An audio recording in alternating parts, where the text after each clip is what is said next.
Hello दोस्तों, कैसे हैं आप लोग। एग्जाम जीके में आपका स्वागत है। उम्मीद करते हैं आपकी तैयारी जोर ज़बरदस्त के साथ चल रही होगी। हम देख रहे थे भारतीय संविधान, और भारतीय संविधान में हमारा क्या है, उच्च न्यायालय, उच्चतम न्यायालय। इसका गठन जो है अनुच्छेद 124 के तहत होता है, और राष्ट्रपति जो होता है उच्च न्यायालय के न्यायाधीशों को पद की शपथ दिलाता है।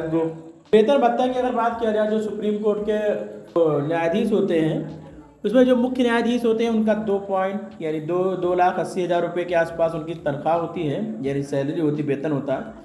और जबकि अन्य न्यायाधीश जो होते हैं, उनके सहायक न्यायाधीश 2.5 यानी 2.5 लाख रुपये तक उनकी क्या होती है, मासिक वेतन मिलता है। पहले उच्चतम न्यायालय में एक मुख्य न्यायाधीश और 30 अन्य न्यायाधीश होते थे। इस प्रकार वर्तमान में उच्च न्यायालयों में मुख्य न्यायाधीशों की सहित कुल संख्या 34 है।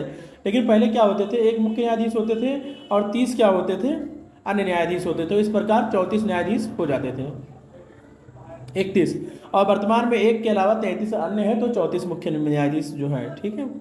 उच्चतम न्यायालय की पदावधि की बात करें तो उच्चतम न्यायालय के न्यायाधीश बनने के लिए न्यूनतम आयु सीमा निर्धारित नहीं की गई है। हालांकि अवकाश ग्रहण करने हेतु अधिकतम आयु 65 वर्ष की गई है।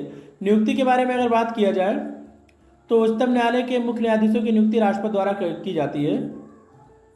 अगर योग्यता की बात की जाए तो वह भारत का नागरिक होगा, किसी उच्च न्यायालय या ऐसे दो से अधिक न्यायालयों का लगातार कम से कम 5 वर्ष के लिए न्यायाधीश, या किसी उच्च न्यायालय या ऐसे 2 अधिक उच्च न्यायालयों में लगातार 10 वर्षों तक अधिवक्ता रहा हो। नोट, संविधान में सर्वोच्च न्यायालय तथा उच्च न्यायालय के न्यायाधीशों को पद से हटाने के लिए महाभियोग शब्द का उल्लेख नहीं किया गया है। यानी संविधान में उच्च सर्वोच्च न्यायालय तथा उच्च न्यायालय के न्यायाधीशों को पद से हटाने के लिए महाभियोग शब्द का प्रयोग नहीं किया गया है।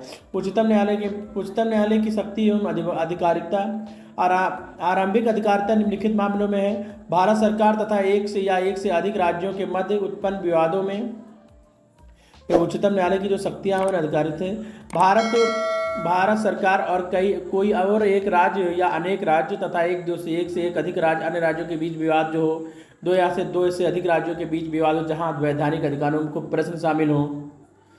अपीलीय क्षेत्राधिकार जो होता है, उच्चतम न्यायालय देश का सबसे बड़ा अपीलीय न्यायालय है। यह निचली अदालतों के फैसलों के खिलाफ सुनवाई करता है। परामर्शदात्री अधिकार, अनुच्छेद 143 के तहत राष्ट्रपति को यह अधिकार है कि वह सार्वजनिक महत्व के विषयों पर उच्चतम न्यायालय के न्यायालय से क्या होता है, सलाह ले सकता है।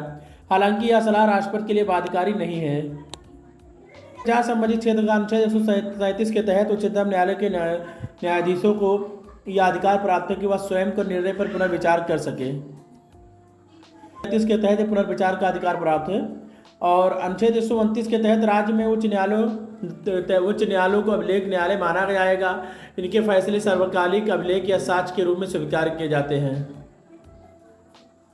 न्यायाधीश क्षेत्राधिकार, भारत का उच्चतम न्यायालय नागरिकों में मूल अधिकार का संरक्षक माना जाता है। अनुच्छेद 32 के तहत उच्चतम न्यायालय के 5 प्रकार की रिट जारी करता है, यथा बंदी, प्रत्यक्षीकरण, परमादेश, प्रतिषेध, अधिकार परीक्षा और उत्प्रेषण।